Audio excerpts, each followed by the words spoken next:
Welcome back. Our conversation continues with Andrew Hitt, a Republican elector in 2020, former chair of the state Republican Party. Andrew, thanks for staying with us and continuing this conversation. Absolutely. Let's talk about Kenneth Chesebro, the former Trump attorney. He kind of helped craft this plan behind the scenes. He recently pled guilty in Georgia, agreed to work with prosecutors, federal prosecutors. He was in the room that day with you guys.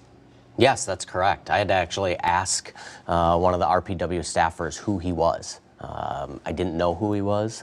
I hadn't talked to him, and they told me, well, that's Ken Chesebro, and oh, okay. Mark had told me, as I said in my testimony, that Chesebro had invited himself, and what are we going to do about it? Our conclusion was, well, I'm not sure there's anything we can do about it. And again, we didn't know at the time that there was these other memos. We didn't know that this guy was up to anything. We had barely talked to him. You didn't consider saying, you're from the Trump campaign, you can't be here? No, we didn't. We didn't. I mean, hindsight again is 2020. I don't think it would have changed anything. I don't remember him even saying anything that day. I was going to say, one of the pictures shows him holding a cell phone, either taking pictures or looks like recording video. What did he do when you guys were in the room? I don't recall him doing anything except for standing there.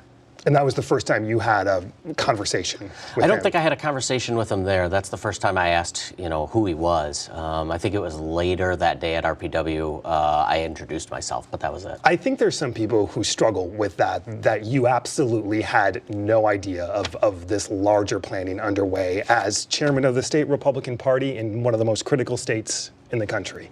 Yeah. So, compare us to, let's say, Nevada, who just charged their electors. They were on the phone with Donald Trump. They were talking to him. They were talking to Rudy Giuliani. I never talked to Trump, never talked to Giuliani, never talked to Eastman, never talked to any of these guys. Would you do it again? Would I do what again? The meeting. It's such a hard question to answer. If I knew what I know now, no, absolutely not.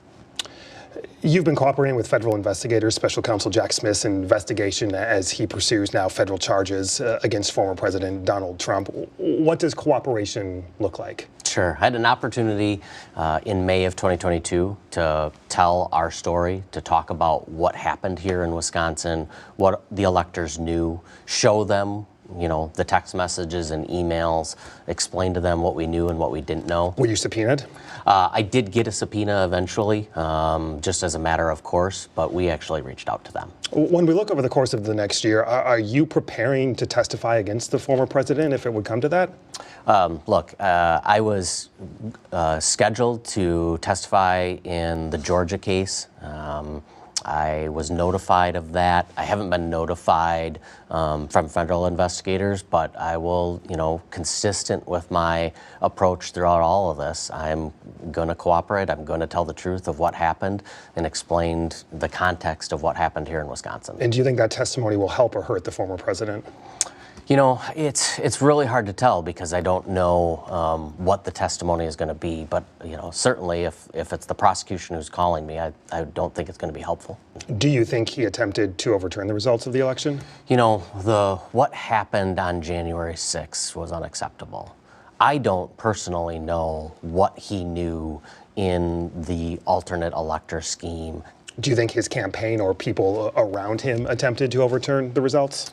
Yes. I do. It's pretty clear that what they did, or what they were at least attempting to do on January 6th, was to play a part in overturning the election. Are you still a Republican? I am. Is there a scenario where you will vote for Trump in 2024? There is not. I will not vote for him. Under no circumstance? Under no circumstance. Would you vote for a Democrat? I would not. When you look ahead, the convention is going to be here in Milwaukee. You are a former chair of the state Republican Party. Will you attend?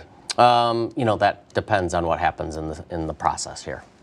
In terms of if Trump is the nominee? Correct. If Trump is the nominee, will you attend? I will not. You will not attend. Why? I don't agree. I've already said I'm not supporting him. I support Republicans. I'll be there for Republicans. I worked as a volunteer position, very hard on behalf of the president. What happened to us, what happened to the electors is outrageous, unfair, and I don't want to be any part of it ever again. Andrew Hitt, 2020 Republican elector, former chair of the Republican Party of Wisconsin. Andrew, thank you so much for your time. Thank you. Up next, the demands for another Republican elector to step down. Democratic Secretary of State Sarah Godlewski standing by, plus the proposal to give her office control of the state's elections. Next.